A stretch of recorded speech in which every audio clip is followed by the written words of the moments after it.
तो दोस्तों हम लोग बात करने वाले हैं कि जब आप किसी भी बड़ी राइड को प्लान करते हो तो उस हिसाब से अपने बाइक में आपको कस्टमाइजेशन करना पड़ता है।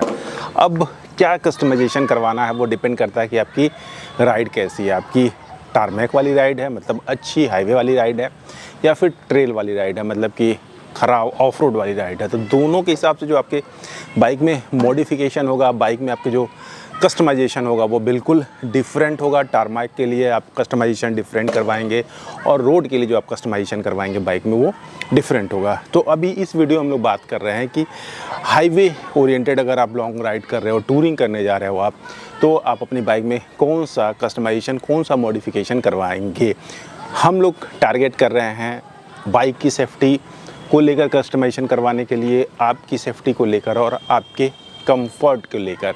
तो चलिए एक एक करके शुरू करते हैं। जो सबसे पहला और मोस्ट इम्पॉर्टेंट जो आपको मॉडिफिकेशन करवाना है वो करवाना है टूरिंग सीट। जो स्टॉक बाइक आती है उसकी जो सीट होती है वो इतनी कंफर्टेबल नहीं होती है, क्योंकि वो मिक्स सिनेरियो के हिसाब से बनाई गई होती है। क्योंकि वो बाइक जो है वो सिटी में भी चलने को बनाई गई होती है, हाईवे को भी चलने को बनाई जाती है, ऑफ रोड को भी थोड़ा सा ध्यान में रख के बनाया जाता है। तो उसका जो परफॉर्मेंस होता है वो मिक्स होता है। हाँ, एक बिल्कुल ओरिएंटेड बाइक अगर आप ले रहे हैं, जैसे आप टूरिंग बाइक ले रहे हैं, जैसे मीटियोर 650 का जो टूरिंग वर्जन ले रहे हैं, तो आपको उसी तरह की सीट मिलेगी, टूरिंग सीट इसमें मिलेगी। लेकिन मैक्सिमम जो बाइक आप रखते हो अपने पास, अगर उसमें टूरिंग सीट नहीं है तो आपको टूरिंग सीट लगवानी होगी। टूरिंग सीट थोड़ी वाइड होती है, थोड़ा सा स्पेस उसमें ज़्यादा होता है बैठने के लिए, और एक मतलब बैक का आपको जो है वो सपोर्ट वहाँ पे मिलता है, थोड़ी कंफर्ट जाती है, कुशनिंग ज़्यादा होती है।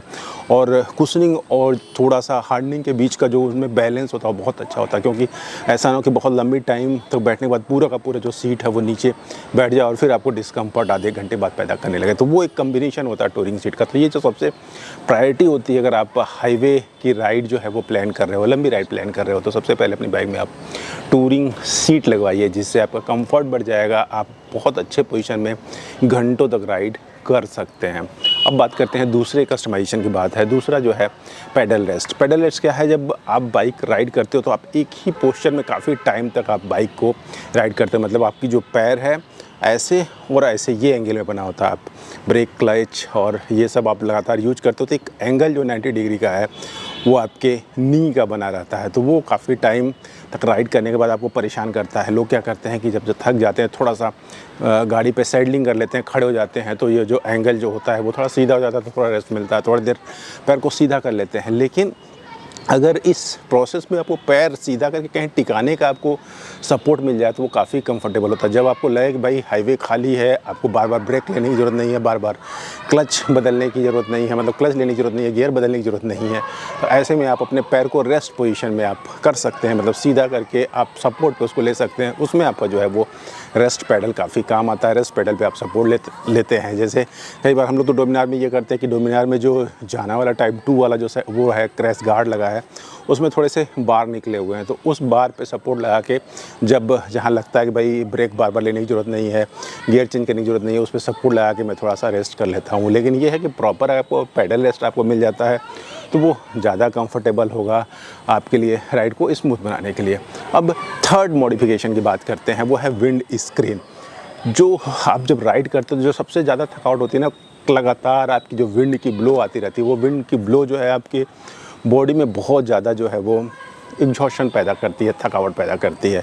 इवन जब आप एक्सप्रेस वे पे या अच्छे हाईवे पे राइड करते हो तो आप देखते हो कि ना, ऐसे आप हाथ करो ऐसे, तो हाथ विंड के ब्लो की वजह से बिल्कुल ऐसे पीछे अपने आप चली जाती है। तो आप सोच सकते हो कि कंटिन्यूअस आप जो है अपने पोस्चर को मेंटेन करने के लिए कितना आपको आगे की तरह जो है वो फोर्स लगा के जो है बैठना पड़ता है। तो क्योंकि विंड आपको पीछे ढकेले, आप आगे की तरफ फोर्स लगा के बैठते हैं 100, 110, 120 की स्पीड पर अगर आप राइड कर रहे हैं। तो ऐसे में क्या है कि आपको एक प्रॉपर बिग साइज़ की जो है वो विंड स्क्रीन चाहिए, जो एयर का जो ब्लो है, विंड का जो ब्लो है, उस ब्लो को काफ़ी हद तक जो है वो विंड स्क्रीन रोक देगी, जिसकी वजह से जो फ़िल्टर होके आपके पास विंड आएगी तो उस विंड की वजह से आपको पीछे की तरफ धक्का नहीं लगेगा। तो आप जो है कंफर्टेबल पोजीशन में आराम से बैठ सकते हैं। आपको एफर्ट नहीं लगाना पड़ेगा अपनी पोजीशन को मेंटेन करने के लिए। तो आपकी थकावट भी कम होगा, आपका एफर्ट भी कम होगा। तो आपकी राइड जो है, जब आप राइड को ख़त्म करोगे तो आप काफ़ी फ्रेश फील करोगे और कंफर्टेबल फील करोगे। तो ये 3 मॉडिफिकेशन हो गए। अब 4th मॉडिफिकेशन की हम लोग बात कर लेते हैं। तो फोर्थ कस्टमाइजेशन है ऑक्सिलरी लाइट। अब ऑक्सिलरी लाइट दो तरह की होती है, एक हाई बीम की लाइट होती है, एक लो बीम की लाइट होती है। हाई बीम की लाइट मतलब जिसका फोकस जो है काफ़ी दूर तक जाए। लो बीम की लाइट मतलब जिसका फोकस दूर तक नहीं जाता है लेकिन उसका एक्सपोजर ज़्यादा होता है, फैलता ज़्यादा है, तो नज़दीक में ही लाइट फैल जाएगा। तो जो लो बीम वाली लाइट का जो यूज़ होता है वो जो नियरर सोर्स है, जैसे आपके बाइक के जस्ट आगे जो ऑब्स्टेटिकल हैं, जो गड्ढे हैं, उनको देखने के लिए जो लो बीम वाली है, एक्सपोजर वाली लाइट है, वो यूज़ होती है। और जो काफ़ी डिस्टेंस देखने के लिए, भाई हाईवे में आप अगर 110-120 की स्पीड पे आप चल रहे हो तो आपको ब्रेक लेने के लिए एक डेफिनेट स्पेस चाहिए ताकि आप सेफ्टी तरीके से ब्रेक लें। तो आपको एक निश्चित दूरी तक रात में आपको दिखाई देने चाहिए, तो वो हाई बीम लाइट आपको सपोर्ट करता है। तो एक हाई बीम लाइट और ये लो बीम लाइट दोनों चाहिए। लो बीम लाइट आपको आगे गाड़ी के आगे जो छोटे छोटे पैचेज हैं, गड्ढे हैं, उनको दिखाएगा, और हाई बीम लाइट आपको काफ़ी दूर तक दिखाएगा। तो अगर कहीं कोई दिक्कत आती है, कहीं गाड़ी कोई मोड़ ले रही है या कहीं से टर्न है या कुछ और दिक्कत है, तो आप समय से पहले ब्रेक ले लेंगे। तो ये भी आपको मॉडिफिकेशन कराना चाहिए। ज़्यादा फोकस करिए, अगर आप हाईवे राइड कर रहे हैं तो आप अपनी बाइक में हाई बीम लाइट लगवाइए। लो बीम वाली लाइट जो है बहुत ज़रूरी नहीं है, क्योंकि बाइक में इतनी लाइट है कि वो लो बीम को संभाल लेगी। वो ऑफ रोडिंग अगर आप कर रहे हो तो आपको लो बीम लाइट चाहिए, क्योंकि आप ऑफ रोडिंग में काफ़ी दूर तक आपको नहीं देखना होता है, लेकिन नज़दीक की सभी चीज़ों को अच्छे से विजुअल हो वो देखना पड़ता है। अब बात करते हैं फिफ्थ कस्टमाइजेशन की, पाँचवें कस्टमाइजेशन की, वो है बॉटल होल्डर। आजकल बाइकों में बॉटल होल्डर लगाने का काफ़ी ट्रेंड है। लोग क्या कर रहे हैं कि हाइड्रेशन बैग भी लेते हैं, हाइड्रेशन बैग पीछे लगाते हैं और उसकी एक पाइप आती है जिससे आप रुक के कहीं भी आप पानी पी सकते हैं। अब हाइड्रेशन बैग की प्रॉब्लम ये है, एक अच्छी चीज़ है, नो डाउट अच्छी चीज़ है, लेकिन आपको हाइड्रेशन बैग से भी पानी पीने के लिए आपको गाड़ी को रोकना पड़ेगा। आप गाड़ी रोकेंगे, हेलमेट निकालेंगे, उसके बाद पानी पिएंगे। तो जब गाड़ी रोक के ही आपको वो काम करना है तो क्यों आप 2000, 3000, 4000 का एक हाइड्रेशन बैग रखेंगे। अब नॉर्मल एक बॉटल होल्डर लगाइए और उसमें बॉटल में आप पानी रखिए और वो अच्छे से क्लोज हो जाता है, आपका बॉटल जो है बाहर नहीं निकलेगा। तो आप बाइक रोकिए, वहाँ से बॉटल निकालिए, पानी पीजिए, फिर बॉटल को रख दीजिए। उतना ही टाइम आपको बॉटल निकाल के पानी पीने में लगेगा और उतना ही टाइम आपको हाइड्रेशन बैग से पानी रोक के और फिर पाइप के रास्ते पानी पीने में समय लगेगा। अब हाइड्रेशन बैग वाली प्रॉब्लम क्या है ना कि जो पाइप है वो वॉल्व बेस्ड है। अब वॉल्व बेस्ड में दिक्कत भी आ जाती है, कई बार पाइप में दिक्कत आ जाए, वॉल में दिक्कत आ जाएगा, तो वो आपका पूरा का पूरा ख़राब हो जाएगा।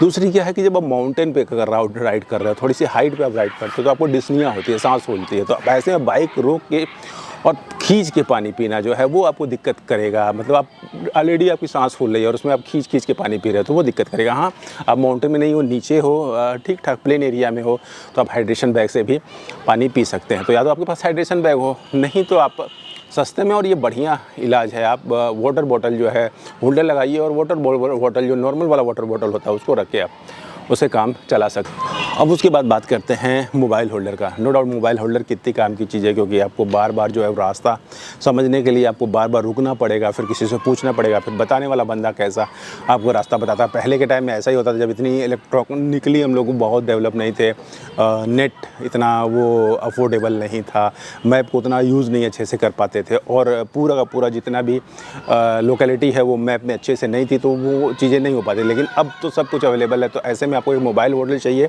जिस पे ऑल द टाइम आपका मैप जो है वो खुला रहे। उससे क्या होगा कि आप राइड में आपको टेंशन नहीं होता, आपको पता होता है मेरा डेस्टिनेशन कितना दूर है, मुझे टर्न कहाँ से लेना है, तो आप बहुत स्मूथ फील करते हो। रुक कर किसी से पूछने पर वो रास्ता बताएगा, फिर आपको बार बार लगेगा, वो बोलेगा 2 किलोमीटर बाद वो जो है वहाँ से आपको टर्न लेना है। वो 2 किलोमीटर आपके दिमाग में बना रहता है, भाई हमें 2 किलोमीटर कवर किया कि नहीं कवर किया, तो बीच में रुक रुक के भी पूछते भाई यहाँ से। ऐसे में बहुत टाइम लग जाता है और पूरा वो टाइम जो होता है आपका टेंशन में बीतता है, तो वो कंफर्ट जो है आपको कंप्रोमाइज़ होता है। तो एक मोबाइल होल्डर होना चाहिए जिसमें आराम से आप मैप देख सकें और अपनी राइड को एंजॉय कर सकें। नेक्स्ट जो कस्टमाइजेशन की बात कर रहे हैं वो है हैजार्ड लाइट।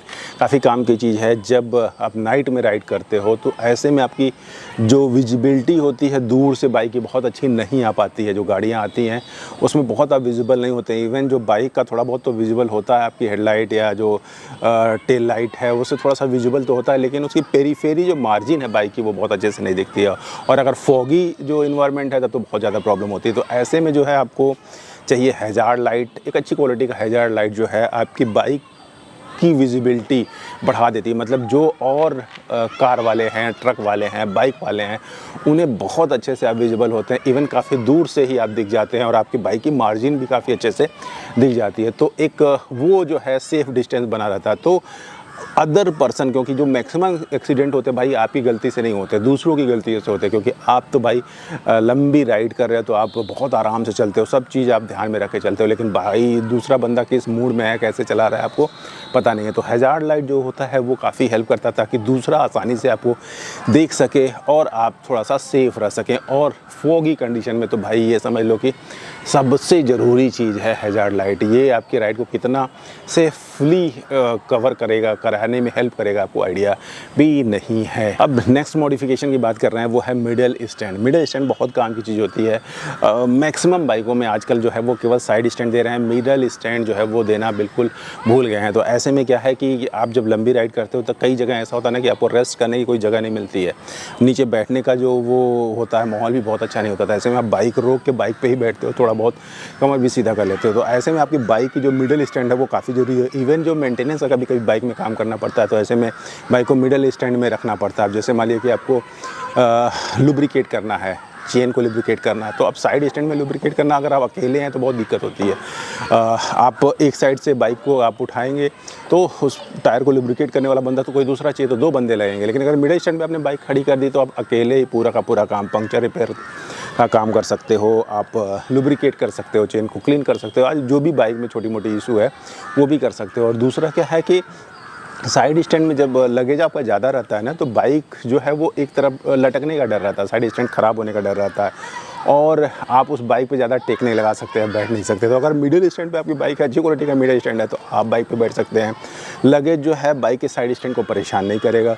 दूसरा, बाइक में छोटा मोटा जो काम करना, पंक्चर रिपेयर करना है, आपका स्प्रेइंग करना है, लुब्रिकेशन करना है, ये सब काम जो है आसानी से डबल स्टैंड वाली, अगर मिडिल स्टैंड वाली सपोर्ट है आपकी बाइक में तो आप काफ़ी आसानी से कर सकते हैं।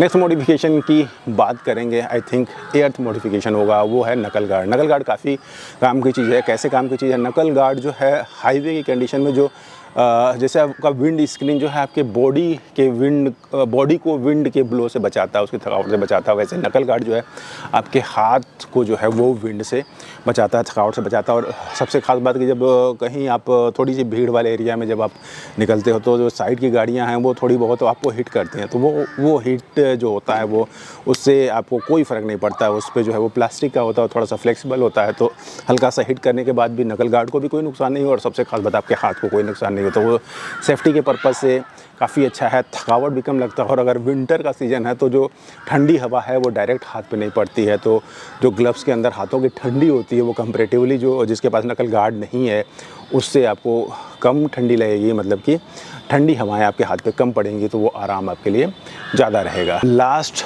10वें मॉडिफिकेशन की बात करें तो वो है जेल पैड। जेल पैड जो है, जैसे आप सीट है, आप 3-4 घंटे सीट पे बैठोगे तो सीट थोड़ी सी क्या होती है, अंदर धंस जाती है। तो अंदर धंस जाने के बाद उसका जो कुशनिंग है वो उतना आपको कंफर्ट नहीं देता है, कंफर्ट नहीं प्रदान करता है। तो ऐसे में आपको जेल पैड चाहिए। उसमें क्या है कि जैसे आप बैठ गए, अंदर बैठ गए, अब थोड़ा सा आप हिले डुले, थोड़ा सा उठा आपने सेटलिंग करने के लिए, तो वो जो सीट है वो तुरंत अपने नॉर्मल पोजीशन में नहीं आती है, तो मतलब उसकी कुशनिंग जो है वो कंप्रोमाइज़ हो जाती है काफ़ी देर तक उस पर बैठने पे, 2-3 घंटे बैठने के बाद। तो जैसे एक बार बैठ गया, जो गड्ढा बन गया, आप थोड़ा हिले डुले भी, आप उठे भी, तो तुरंत वो नॉर्मल पोजीशन में नहीं आएगा, मतलब आपको कुशनिंग अच्छा प्रदान नहीं करेगा। तो ऐसे में क्या करना है, आपको जेल पैड यूज करना है। जेल पैड क्या करेगा, जैसे थोड़ा सा भी हल्का सा भी आप मतलब कि अपनी बॉडी को इधर हिलाते हो तो उस साइड का जो जेल पैड है वो ऊपर आ जाता है तुरंत, तो मतलब कुशनिंग तुरंत की तुरंत सेकेंडों में मेंटेन हो जाती है। आप खड़े हो गए तो तुरंत जेल पैड जो है वो ऊपर आ गया, और आप बैठेंगे तो आप जैसे लगेगा कि आप बिल्कुल न्यू कंडीशन में जब बैठे थे उस पर ना, तो सीट पे, तो जो आपको कुशनिंग मिलेगी, जो आपको कंफर्ट मिलेगा, वही कंफर्ट आपको पूरी राइड में मिलता है। आपको 1000 किलोमीटर 8 घंटे 10 घंटे जितना भी चला लो, तो जो सीट का कंफर्ट जब आपका अच्छा रहेगा, बैठने में आपको आराम लगेगा, तो आप जाहिर सी बात है राइड को बहुत अच्छे से इंजॉय कर पाते हो। तो ये टॉप 10 मॉडिफिकेशन है जब आप हाईवे की लॉन्ग बाइक राइड करते हो, टूरिंग करते हो, तो ये आपके बाइक में अगर इतना कस्टमाइजेशन है तो आपकी जो राइड है काफ़ी सेफ़ होगी। अब इसमें आप बाइक के प्रोटेक्शन से रिलेटेड आप कस्टमाइजेशन करा सकते हो, अपने लगेज के लिए कस्टमाइजेशन करा सकते हो। अब मैंने इसमें ये सब इंक्लूड नहीं किया है क्योंकि आप कितने लगेज के साथ जा रहे हो, केवल एक बैग के साथ जा रहे हो या पूरा टॉप रैक और टॉप बैग, टेल बैग जिसको बोलते हैं, सैडल बैग, ये सब के साथ जा रहे हो, आपके जो टैंक बैग है ये सब के साथ जा रहे हो, तो उस हिसाब से आपको मॉडिफिकेशन कराना पड़ेगा। जैसे आपको सैडल स्टे के लिए जो है सैडल सपोर्ट लगाना पड़ेगा, टेल बैग के लिए टॉप रैक लगाना पड़ेगा, इंजन के प्रोटेक्शन के लिए आपको क्रैश गार्ड लगाना पड़ेगा। तो ये सब चीज़ें जो हैं आप बाइक के प्रोटेक्शन के लिए और अपनी नीड के हिसाब से आप लगवा सकते हैं। तो होपफुली ये वीडियो इन्फॉर्मेटिव होगा आपके लिए। तो मिलते हैं नेक्स्ट वीडियो में, और नेक्स्ट वीडियो में हम बात करेंगे कि अगर ऑफ रोड सिनारियो के लिए आप प्लान कर रहे हो, राइड के लिए प्लान कर रहे हो, तो आपकी बाइक में क्या क्या कस्टमाइजेशन ज़रूरी है।